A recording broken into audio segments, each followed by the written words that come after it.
how do you map your value and the value that your product and service is providing in the market? We're going to examine this in the context of value innovation, and we're going to explore this through a new technique and a new model that's driven by value proposition design.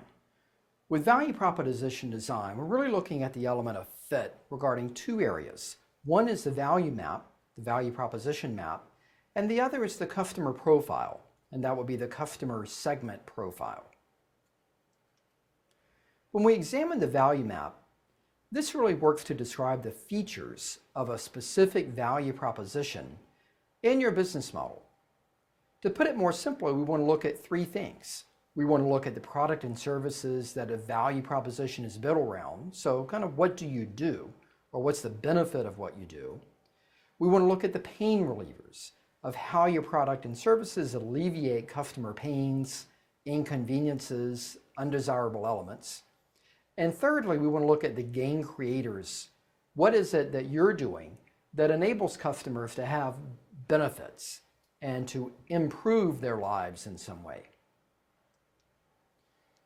We'll map these elements to the customer profile, to the customer segment profile that describes a specific segment in your business model in a detailed way.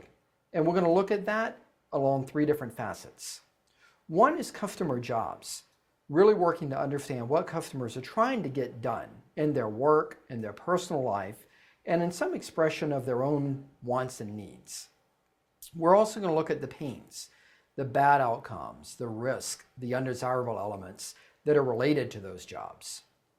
And we're going to look at the gains. What is it that the customer wants to happen? What do they want to achieve? What are the concrete benefits that they are seeking as part of those jobs? And then it's that element of fit when we work to map the value to those needs that really gives us insights on, are we doing the intended job? Are we having the intended impact that we hope to have? Steps to understand this really begins with visualizing what matters to your customers, and it really starts with putting yourself in their shoes. So as you do customer analysis, you will have selected a customer segment that you want to target, that you want to profile as step one. From there, you want to identify the customer jobs. You want to understand what is it that they're trying to complete, what is it that they're trying to accomplish as related to the products or services that you have in mind. The third element is to identify the customer pains. What are the downsides? What are the unintended elements? What are the obstacles or risk that they incur in trying to get that job done? The fourth element is identifying the customer gains. What outcomes and benefits do they have in mind to achieve? Lastly, in step 5, we want to prioritize each of these. Not every gain is equal. Not every pain is equal. So we want to order, respectively, the job, the pain, the gain, to really understand the ones that are most extreme, the ones that are most essential, from the ones that are nice to have, or the ones that are really not that important at all when considered versus the others. For the mapping element, once we've done that, we can list the products or services of our value proposition. We can outline the pain relievers that we have and see how they map to what the customer has told us. We can also look at the gains in part 3, and we can think about how the products or services that we aim to create can assist in helping customers realize that gain. And we can look at the relative order of importance in this context of ranking products and services, the pain relievers and the gain creators, according to how essential they are to customers. Lastly, we assess this measure of fit.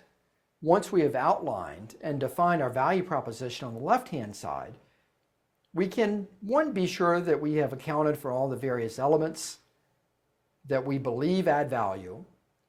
But more importantly, we can look at the right-hand side and really think about, are there jobs, pains, or gains that we do not address?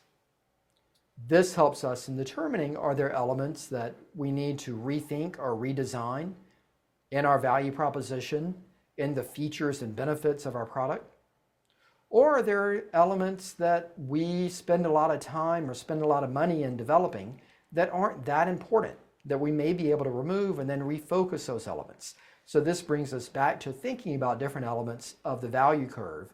And are there things that we can reduce or eliminate because they aren't key drivers of a customer's decision to buy and experience our products or services?